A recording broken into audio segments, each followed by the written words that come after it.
Welcome to another episode of Selling on Giants, the podcast where we dive deep into the world of e-commerce with industry leaders and experts. Today, we have the pleasure of hosting David Abraham, the CEO and founder of Bluesoft Design. David brings a wealth of experience to the table, having transitioned from a coder with a degree in information technology from Rutgers University to leading a digital marketing agency. Over the years, he has built Bluesoft Design into a leading e-commerce powerhouse with a diverse portfolio spanning numerous websites and industries. In this episode titled Mastering Shopify, Overcoming Common Challenges with David Abraham of Bluesoft, we will explore key takeaways for e-commerce sellers looking to optimize their Shopify stores. David will share actionable strategies for hiring the right expert, leveraging hidden Shopify features, and effectively scaling your online store. Listeners will gain insights into the importance of developing their own channels versus relying solely on marketplaces, along with practical tips to enhance their e-commerce operations. So without further ado, let's welcome David Abraham to the show. Awesome. So David, thanks for being on the show today. Before we get started, I'd love to learn just a little bit more about you and your background. Can you share your journey from being a coder to becoming a CEO and founder of Bluesoft Design? Yeah, absolutely. So when I started out as a developer, I went to Rutgers University, majored in IT, and it actually took a little while to get to that point. I was flip-flopping between computer science, IT. I wasn't sure if I was going to stick with it, but I always loved coding. I always loved development. I always loved building something out of nothing. Originally, growing up, I actually thought I was going to grow up to build out video games. Oh, cool. That's where my love for tech kind of started before it naturally developed into computers and websites. And actually, when I first graduated college, I was engaged at the time looking for a position, and I couldn't find anyone to hire me with my skill set because I had a certain set of skills Mhm. that lined up with certain people, and I couldn't find someone who wanted my combination of skills. So an opportunity came up at the time to temporarily start my own agency while looking for a full-time position that was going to carry me. And when I started, I was a developer by trade. So I was building all the sites myself, and it was only intended to be a stopgap. And over time, the agency just started naturally developing and growing. And as the customer base started growing, I had to start kind of pulling away a little bit from the coding side of things and put on the managerial hat and start orchestrating all the people that now make up the organization. And just over time, it just became a really amazing natural development and became the agency that it is today. That's a beautiful story. And it's always amazing how many entrepreneurs start their gig as like, this is temporary. I'm doing some consulting. And then before you know it, you're like, crap, I got to hire people and organize this thing. So that is Oh, amazing. yeah. It's a great problem to have, to need to scale up and grow and automate and to delegate. It's really a gift. Very Yeah, thankful. I like that. And just one last question. As a certified Shopify expert and Google partner, what do you find most rewarding about working with e-commerce businesses?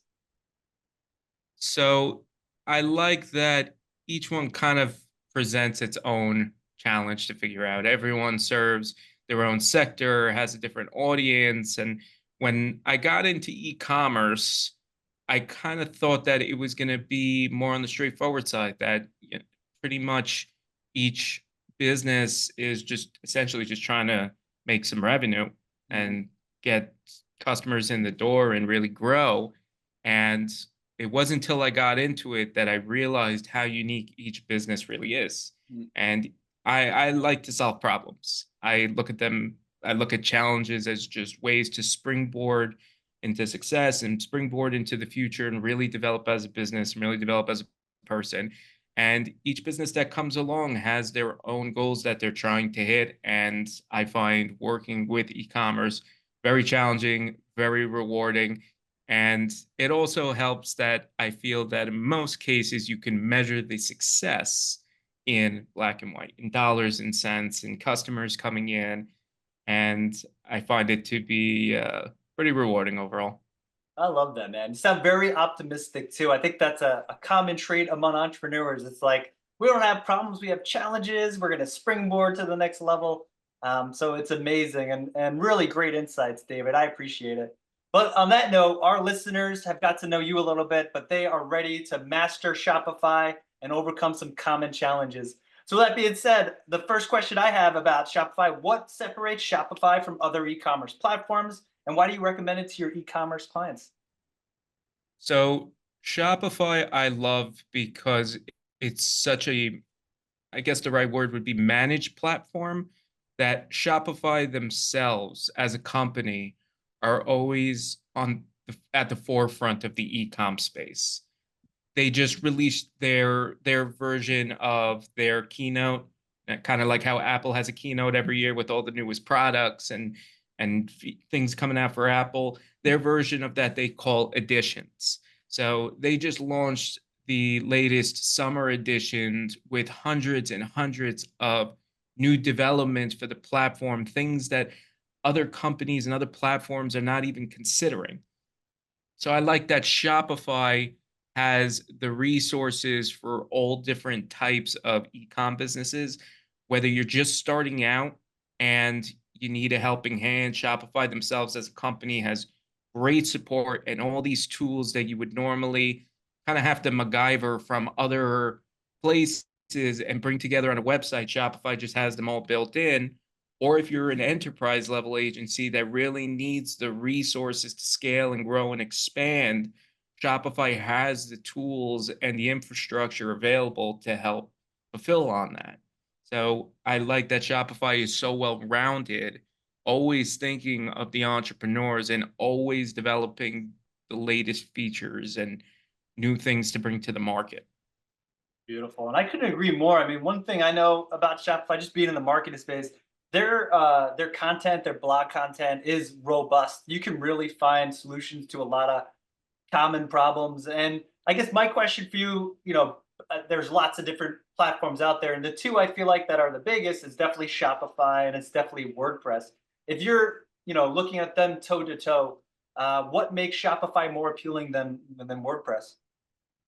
So Word Shopify is a lot more user friendly and geared.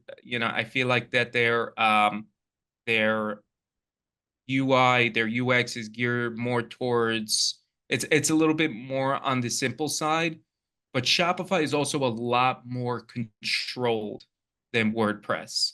Okay. So when you're working, the way that Shopify is kind of set up is that you have full control over the front end of your website, the customer facing part, and you have controls over certain touch points with your website, connecting with third party marketplaces. But a lot of the technical, a lot of the back end administrative things are all controlled by Shopify. So they take on the security, they take on the support, they take on the payment processing, they take on all of these things and don't leave room for error. Whereas with WordPress, WordPress does have a little bit more creative freedom, but you have to be on top of the management and it's more susceptible to attack. It's more susceptible to being down. There are also takes a little bit more effort it takes more effort and resources to build off of a WordPress site and scale and develop it over time than it would with something like Shopify. WordPress is made up of all types of plugins and themes. And if you're not actively updating those plugins or themes, you could be susceptible to an attack. You can have different plugin variations that aren't compatible with others or certain versions of WordPress that can cause the site to crash.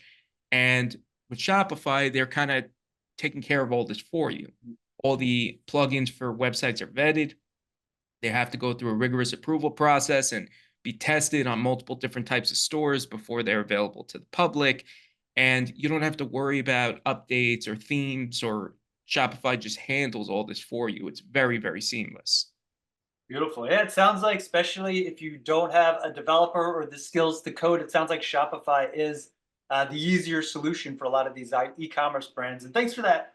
The difference between WordPress and I find the same thing. WordPress is challenging, and obviously we don't do as much as you do on WordPress and Shopify. Um, But yeah, I noticed that too. There's always updates, plugins breaking. You literally just need somebody on your team full time to just manage it. So I could see Oh yeah. why Shopify is a little more user friendlier. But on that note, so when creating an online store, what are some crucial factors to consider when hiring an expert?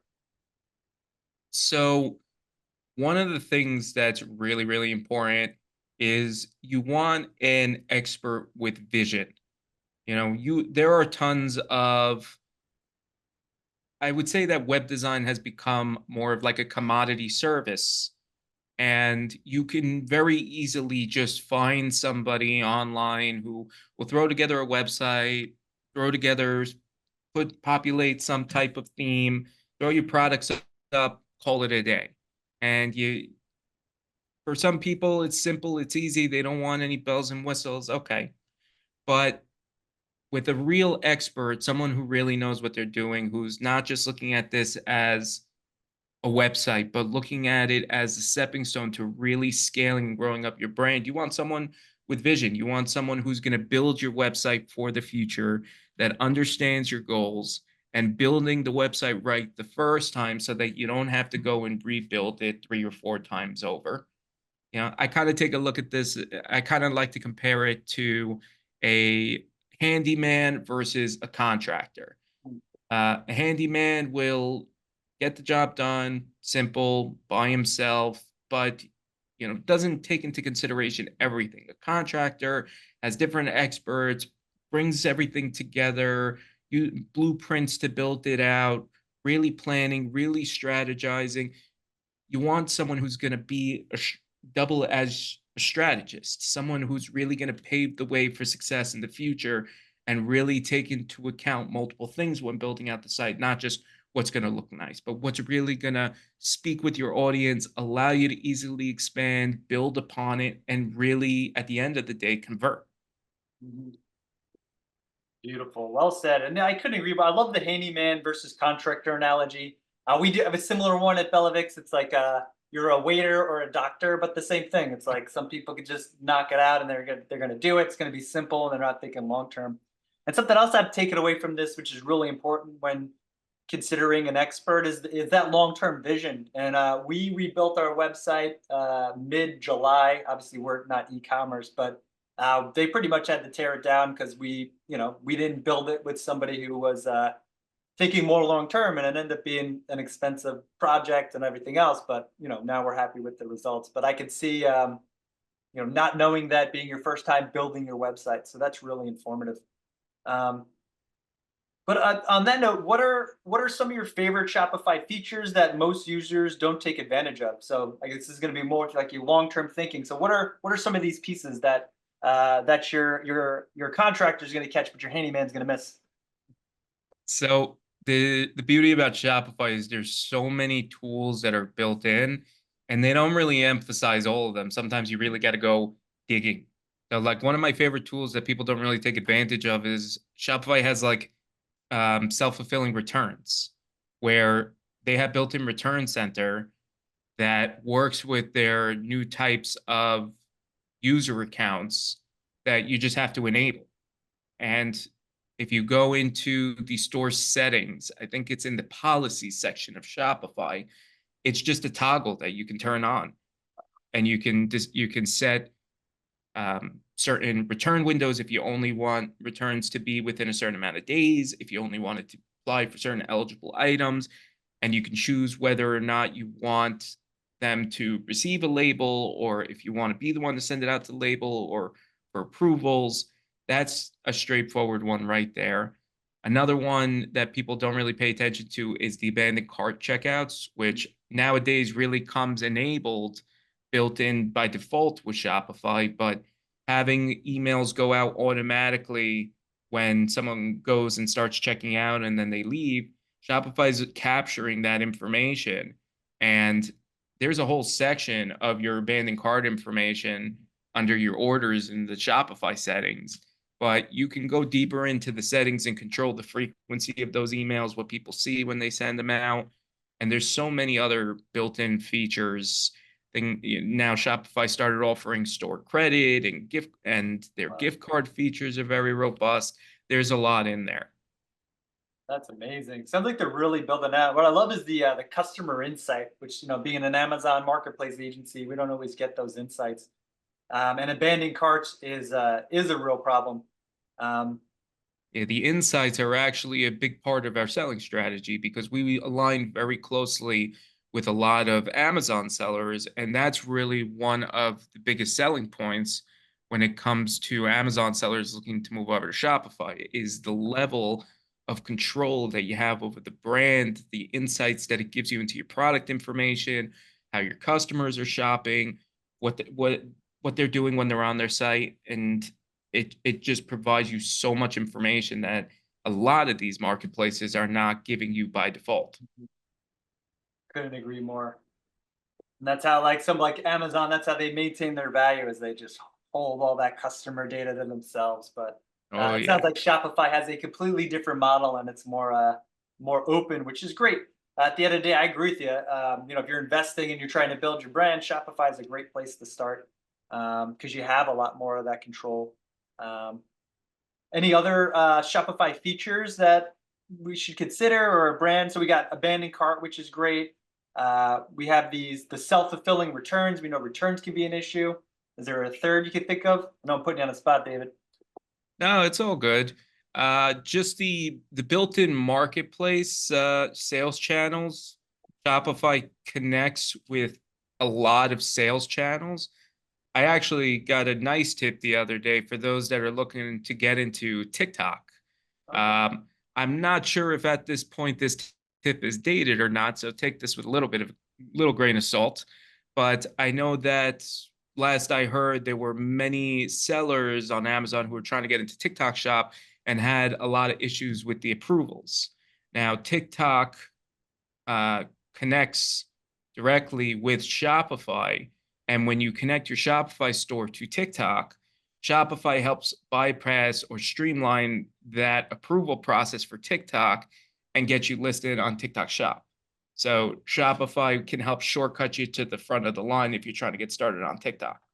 I did not know that. That's pretty awesome. So it's just a plugin on the back end, pretty much set it up, punch in all your information, and you could simply, I mean, I'm sure it's a little more complicated, but that's pretty much the basics of it. You could have your TikTok shop just like that. Yeah, essentially, yeah. It's a plug and play sales channel in the sales channel section. They'll ask you for some information, submit the approval on your behalf, and once you're approved, you're good to go. Oh, that is amazing. I love all these features. And I know like I've heard many times Shopify is like a Swiss Army knife. So that's pretty cool. TikTok we're pretty bullish on. We do some advertising for our brand. So it's great that it integrates so seamlessly. And on that note, we're talking a lot about marketplaces. Why is it important for e-commerce sellers to scale their own channels versus selling solely on marketplaces? So the key, and I kind of touched on this in the last question, but it's as a brand owner, and it's important to have control over your brand. It's important to have security. When the key difference between Shopify and all these other marketplaces is that Shopify is not a marketplace. They actually do have one small part of them that's a marketplace, but they're primarily a web development platform. So they give you an opportunity to build your own presence. And when you're on these other marketplaces, you're essentially giving them all the control and all the power. And it's great to have these other marketplaces that are essentially building audiences on your behalf. So they're putting out all the money to do all the marketing, all the branding. Everybody knows Amazon. They're getting all the traffic, and you just got to divert that to you. But especially nowadays, marketplaces like Amazon are making it harder and harder for sellers to sell.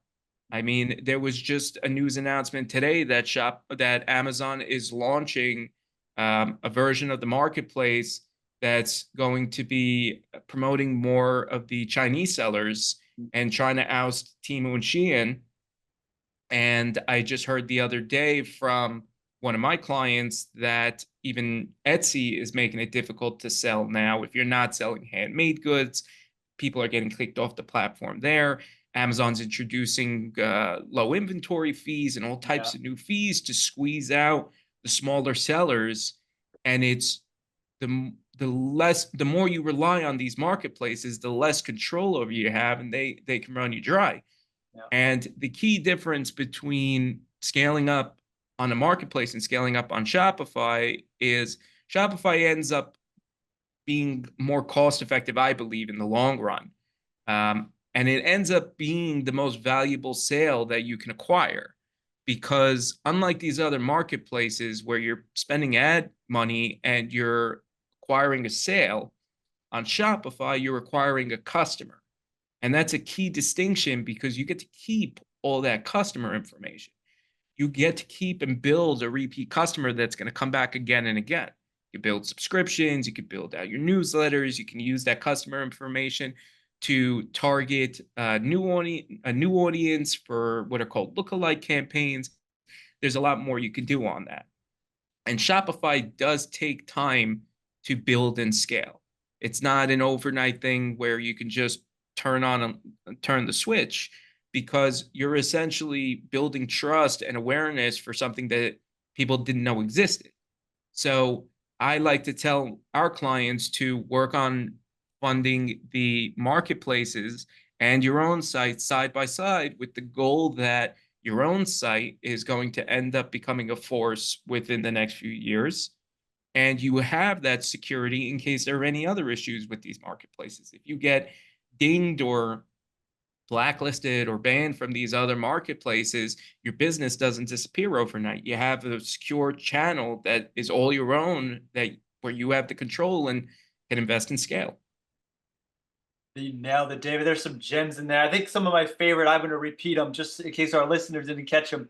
On Shopify, you're acquiring a customer, not a sale. That is huge. I've never heard it framed like that. You make it tough for me to argue if we were on a podcast where we were debating.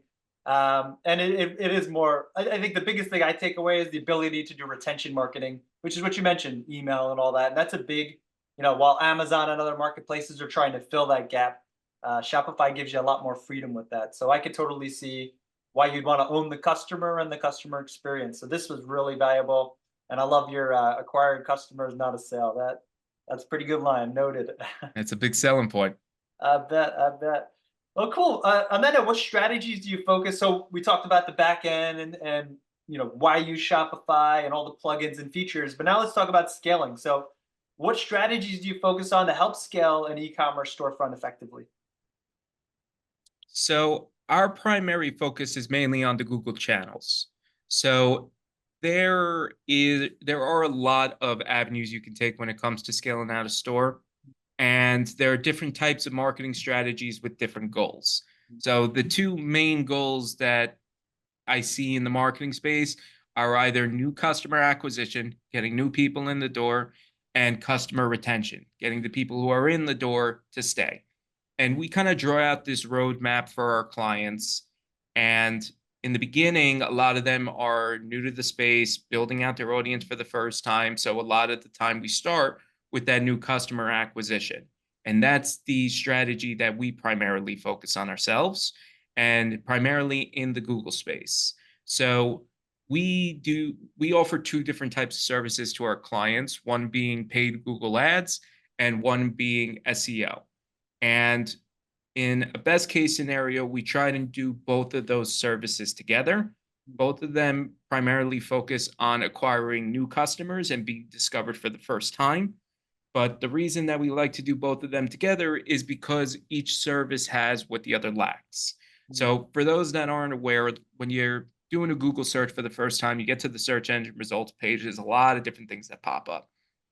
The top few results usually say sponsored next to them, and those are the paid Google ads. And then underneath, you have what are called the organic results, and these are at results that you can't pay Google directly for, but those are the results that we try to acquire with SEO. So Google ads are great because you're pretty much paying to play, you're paying to be at the top. It's pretty quick. You start seeing results usually within the first couple of months. The downside being that Google ads are not always the most sustainable, because you're going to have some good months, you can have some bad months, and also becomes very expensive to scale because you're making in relation to what you're spending. On the opposite end, SEO is fantastic because it's a labor-based service, You're paying to create content and optimize the site and monitor it and just continue to push out additional content every month. So it usually ends up being a fixed rate cost, but your traffic and your sales go up month to month. The downside being it's an investment and it's something that builds over time. And to build up that investment, you need to have sales sustaining that. So usually we like to do both of that from the beginning. And then there are other services that come in down the road for helping to build brand awareness, which help build trust with the company, and then the retention marketing. So there are things like social media marketing, which we don't necessarily do in-house, but becomes very important down the road um, when you're trying to build up trust in the company, where you can target people based off of interest, not just based off of keywords. And that's something that's really great over there. And then once you start building up that audience, then you have email marketing that you can bring in down the road. And the important thing that we do for all of our clients, and really at the basis before we do anything, is conversion optimization. Okay. Because no matter what type of marketing that you're doing, we kind of spoke about this in the webinar the other day. There's no point in getting the butts in the seats if your site's not ready to sell when they get there. You need to have a strong foundation before you do any type of marketing. So we make sure that the site is up to par, that it's built to sell, that it's easy to use, easy to navigate, highlights really what you want to get across to your audience. And then we start opening the floodgates. Then we start getting into the marketing. But that's just a quick overall picture. Yeah, of course. We know it takes time, and I mean, easier said than done, of course. But you're right. I mean, what I'm hearing a lot, SEO is long term, and it's demand generation, and it's your SEO over time will come down to pennies per acquisition if you have a good article that lasts 3, 4, 5 years. Mhm. And advertising's cooking with gas. Add more fuel to the fire, but once you turn that bad boy off, it's off. So it's kind of like it's a necessary evil, but it could be dangerous. And I guess what I'm interested in kind of diving a little deeper, how do you envision SEO and ads? How do you envision this changing with AI? Like I noticed a lot of times when I search now on Google, the top of the search is just like it's all AI stuff, drop downs. It's not even really linking websites. Do you think e-commerce has that problem, and how do you think it's going to affect your strategies moving forward? So I definitely think it's something that the space is still figuring out. I think Google themselves are still figuring it out. I just saw an article today, I think it was like from Search Engine Land or Search Engine Journal, saying that they're continuing to make overhauls and changes because they're trying to find the right combination of what works and incorporating AI search, but still being accurate and getting across what the user is looking for. So AI is not going away, and that's going to come into the strategy one way or another. I think that one way it's going to come into play is being able to identify what keywords are triggering these AI overviews. And some strategies might lean into them where you might, there may, we may discover what it is that that algorithm is looking for and be able to optimize content for queries that are going to trigger that AI overview. And then, or on the opposite end, you can have an understanding of what's triggering that AI overview and completely target keywords that are going to avoid those AI overviews. It also depends if Google down the road decides to attribute content, because right now they're not attributing the content that comes up in those Yeah, overviews to the source sites, which are a big problem. But that's also why it's important to do both Google Ads and SEO. yeah, SEO is not necessarily dead. And also the AI is mainly it's affecting those search engine pages, but there are also other key components to SEO that aren't all related to search. So with e-commerce, for example, organic shopping listings on the Google Shopping area is a huge part of where people get their traffic. And right now, to the best of my knowledge, those AI searches aren't necessarily disrupting the Google Shopping area. And not only that, but having your site optimized for SEO improves all different aspects of your site. It improves the user experience and the conversion, the conversion rate of your current site and your current visitors. It can help improve your average cost per click on Google Ads. If you have a well-optimized site and a good user experience that people are staying, Google rewards that. It also appeases other search engines, which surprisingly enough still exist. Not everything is Google, but it still appeases those search engines as well. But I think that SEO is always going to serve a purpose, but it is important to do Google Ads and SEO together so that we can figure out the organic space, but still generate revenue from the ads, because really that's what Google's trying to push you to. That's where they're making their money, is that ad revenue. So we can't completely fight the monster, Yeah. but they're over time, SEO is going to find that middle ground, be able to learn to adapt with the times, just like it always has. Yeah. I think it's what I love about being in digital. It's never the same, and with AI, it feels like it's just speeding up even faster. And last question on this, you may not know, but I'll put it out there anyway because it popped in my head and I thought it was pretty interesting. Do you think there's any legal ramifications that Google may face with them not giving credit to the people who actually created the content, or you think that's probably not going to be a thing? Honestly, that's a good question, because I know that there are a lot of lawsuits going on now with the big tech companies, mostly to do with antitrust and things like that. And I feel like Google is probably going to make that play where they say, oh, if you're indexed on Google, you're in our terms of service. And by agreeing to, or honestly, now that I say it out loud, it's kind of hard to say, because you're not necessarily opting into Google. Maybe there is some kind of, maybe they incorporate some kind of differentiator if you're, let's say, set up on Google Search Console, where you're actively submitting your site to Google, versus if they crawled you, maybe they're able to set up some kind of definitive line where if you are on Search Console, you're opting in to the AI tools and the search. But ultimately, Google tries to walk that line between appeasing the users, but maintaining their bottom line. Mhm. And right now, a lot of users, whether they're doing the right thing with Google, whether they're doing the wrong thing, are hurting with these AI overviews because they're losing a ton of organic traffic, and there's nothing they can do about it. So I think Google is not intentionally out to hurt people, but they do care about their bottom line. So there might be some lawsuits in the near future. I don't know how well they're going to pan out. Google could play that terms of service play, but honestly, I'm just grabbing the popcorn and watching to see how things play out.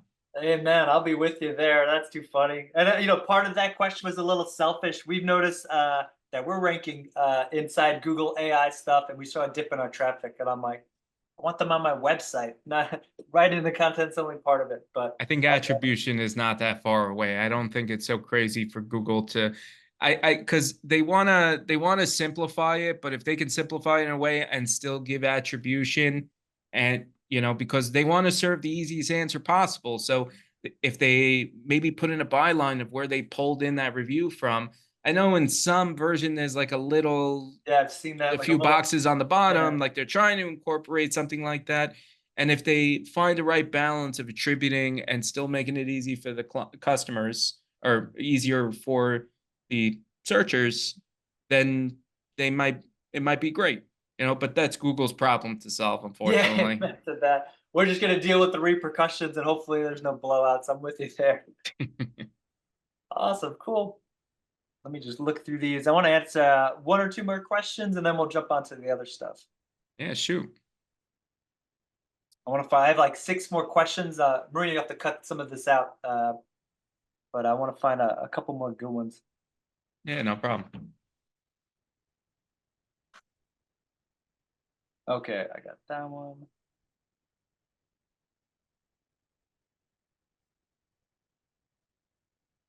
Okay, perfect. Okay, back on. So, David, really interesting. Can you share a success story where you helped a client overcome a significant challenge on Shopify?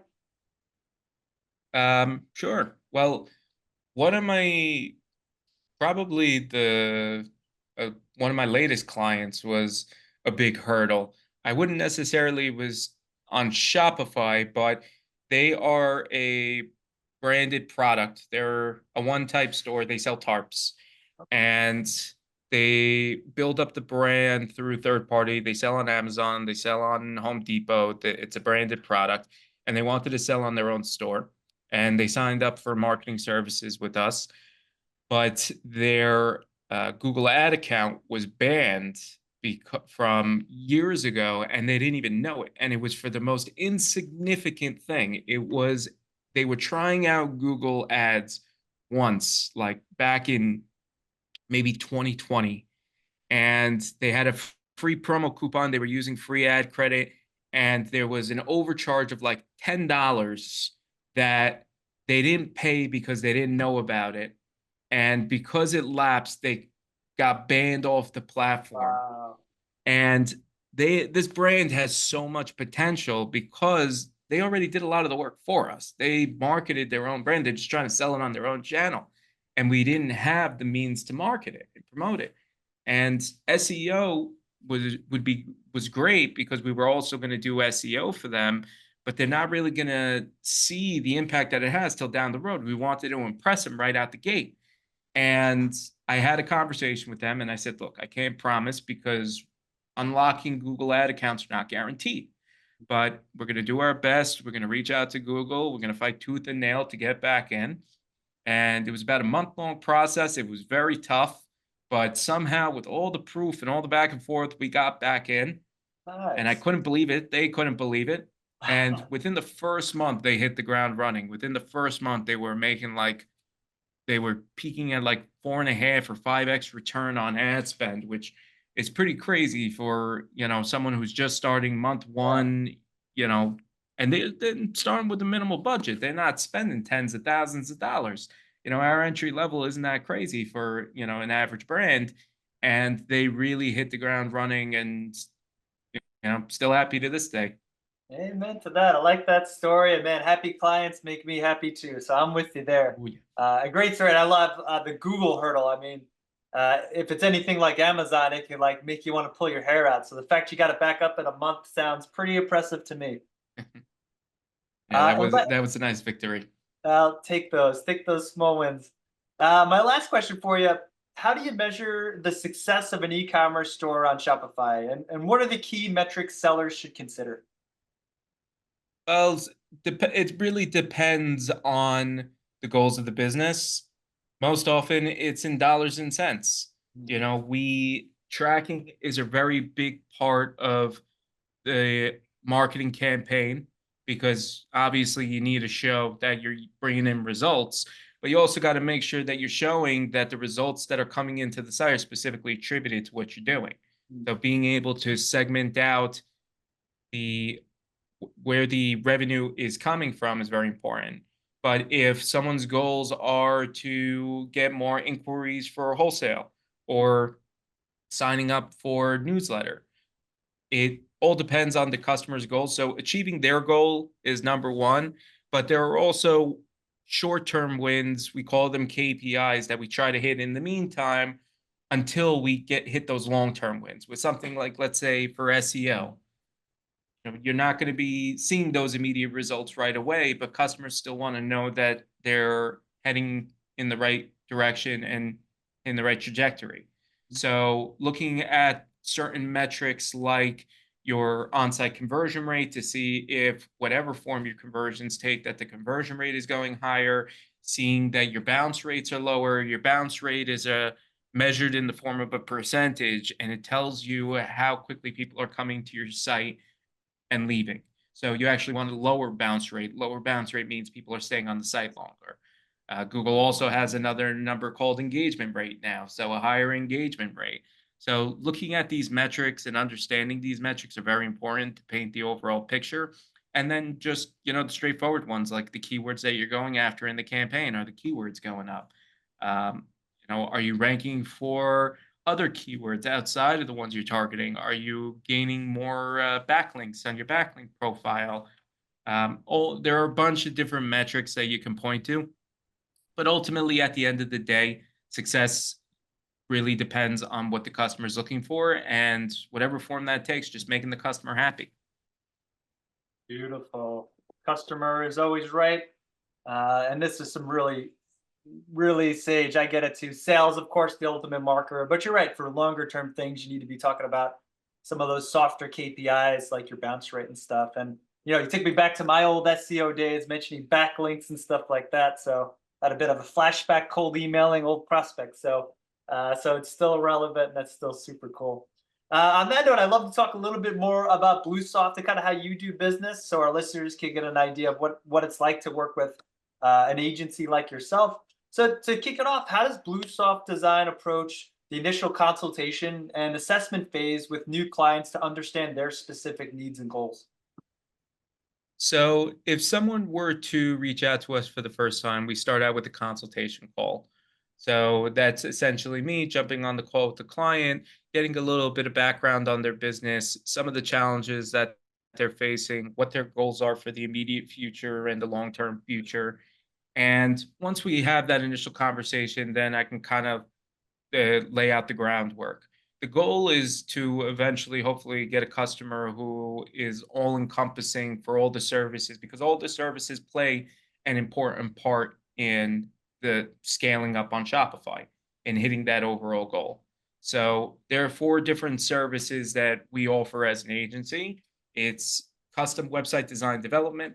We actually manage the site for our clients. So either on the minimal level, if they just want us for consulting and having any questions, to actually performing the labor on the site itself, making all the changes, adding new pages, adding new features.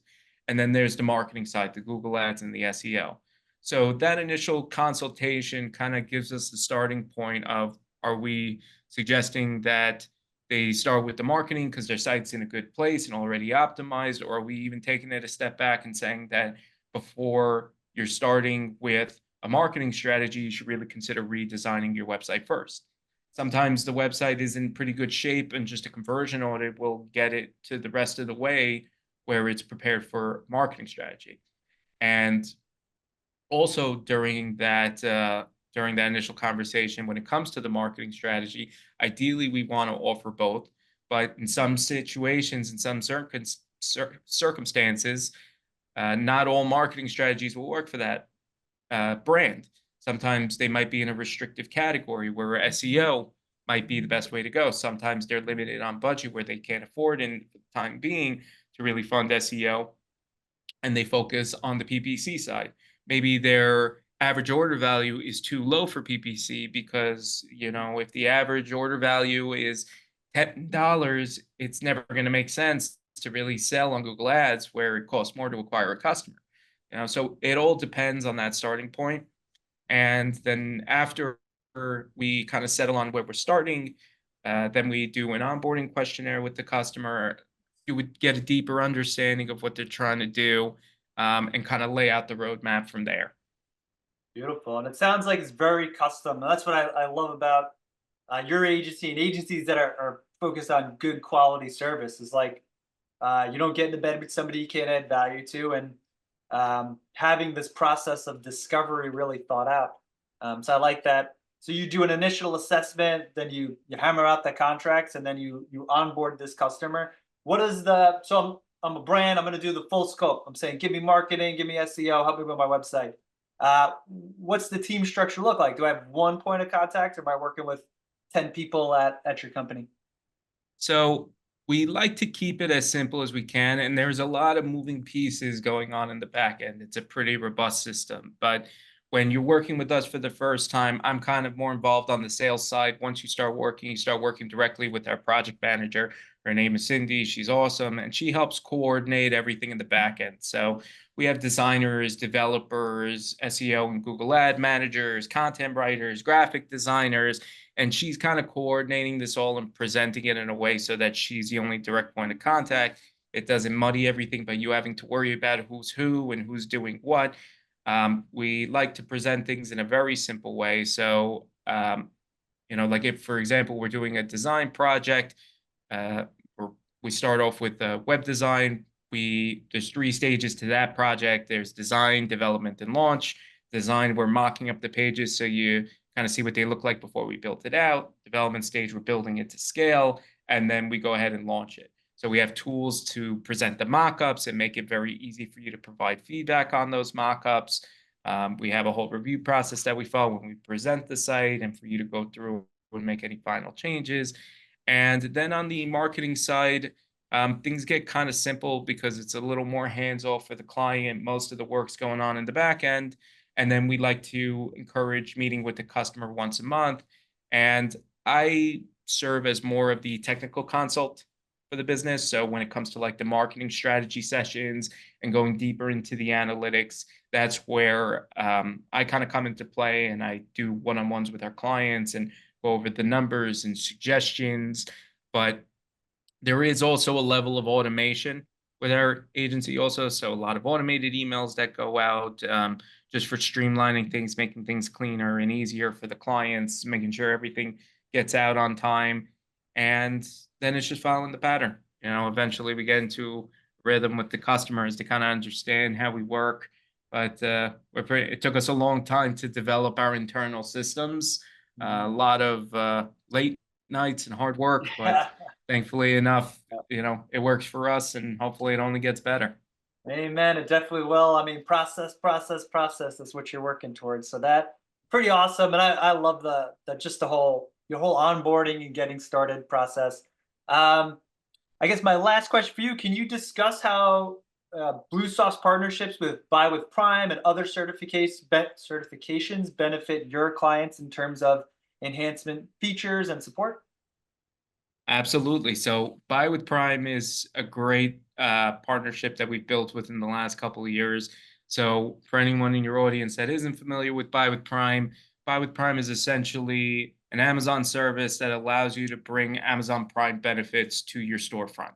So with Buy with Prime set up, someone can purchase something off your website, check out partially through Amazon, and then get redirected back to your store. And it appears as if all the checkout happened on your store. So your customer is none the wiser, but all the fulfillment can be handled through the Amazon side.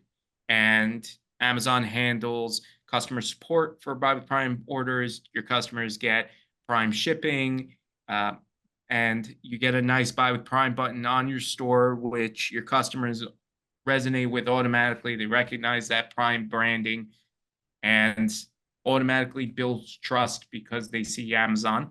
And the beauty about it is that even though Amazon is handling that checkout process, they still make sure that your store gets to retain all the customer information. So you're getting all the benefits of selling on your store, but you're combining that with the benefits that come with the trustworthiness and reliability of selling on Amazon. So it's a great match for those that are selling on Shopify, but also want to fulfill their orders and coordinate their orders with Amazon fulfillment.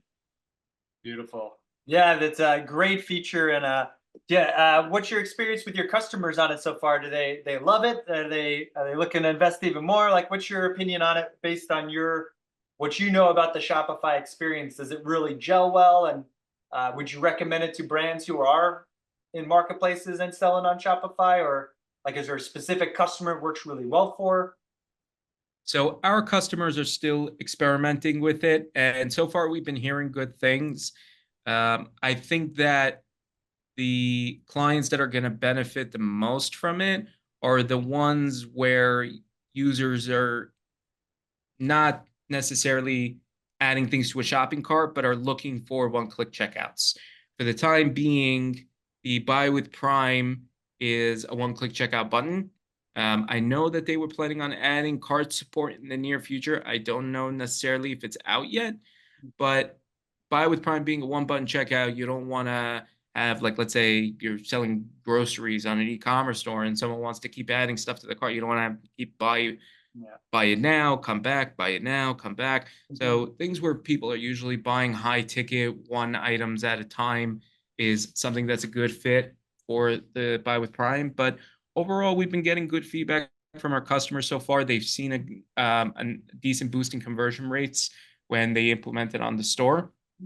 And whether it works or it doesn't work for your brand, I always encourage people to experiment. You're not set in stone, and e-commerce is all about experimentation because what works for one person is not necessarily going to work for you, and what works for you is not going to work for them. So it never hurts to try. If you're already selling on Amazon, you're already fulfilling through Amazon, you can always give it a shot. And if it don't work for you, you can always just disconnect it and just fulfill through Shopify like you normally have. Amen with that. Nothing wrong with a little experimentation. It makes us all smarter. This was super, super helpful. My last questions for you. I want to talk about the future of e-commerce and technology. So what are some emerging trends you see shaping the future of e-commerce, and how should businesses prepare for these changes?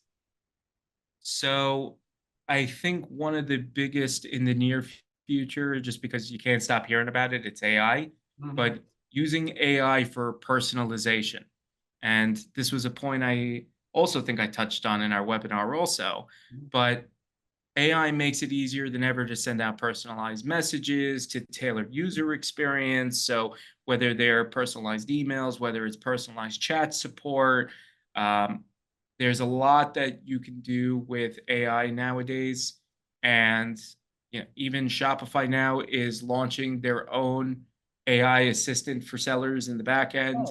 I forgot what it was called by name. They just re-announced it. Maybe it was Sidekick, Amazon Sidekick, excuse me, Shopify Sidekick or something like that. But having AI help control personalization and really offering a tailored user experience to your customers is very key, like those um, bespoke experiences, things like Mhm. that. But AI is paving the way for the future, and it's coming like a train. You can either, let it hit you or ride the train, So Yeah.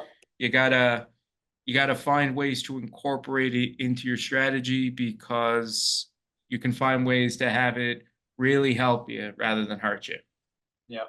Yeah, I could see that. And anybody like when TikTok came out, Instagram, Facebook, they were naysayers, not taking over. Social media doesn't mean anything. Think about if you're a brand now and you're not on social media, you're probably not a very big brand. So I totally get it. AI is not going anywhere, and those are some great insights. Um, so thank you so much, David, for sharing your valuable insights and expertise with us today. It's been an absolute pleasure having you on the show and learning from your experience in mastering Shopify and scaling e-commerce businesses. Before we wrap up, could you please let our listeners know where they can find you and anything else you'd like to share with our audience? Yeah, absolutely. So one of the best places to connect with me is on LinkedIn. I connect with everybody. I always try to post once a day or once every other day with some insights about the industry or some of the work that we've done. You can connect with us on our website on bluesoftdesign.com. And one thing I would highly suggest is that we do have a free newsletter that we send out once a month called The Blueprint, where we share some of the latest industry news, tips for site owners, and a lot more valuable information.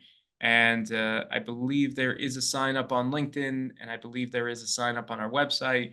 And hopefully, in the bottom of this video description, I could share a sign up link as well.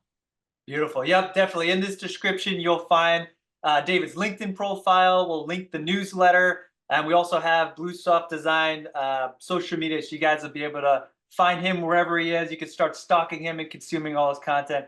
David, thanks so much for being here again. Have a wonderful rest of your day. Thank you so much. Well, thanks for having me. Thank you for tuning in to this episode of Selling on Giants. We hope you found our conversation with David of Bluesoft Design insightful and packed with valuable strategies to help you master Shopify and overcome common e-commerce challenges. If you enjoyed this episode and want to stay updated with more expert advice and actionable tips, be sure to follow, like, and subscribe to our podcast. Your support helps us bring the best content and industry insights. Stay connected with us on social media for updates on future episodes and join our community of e-commerce sellers committed to growing their businesses. Until next time, keep innovating and thriving in the world of e-com.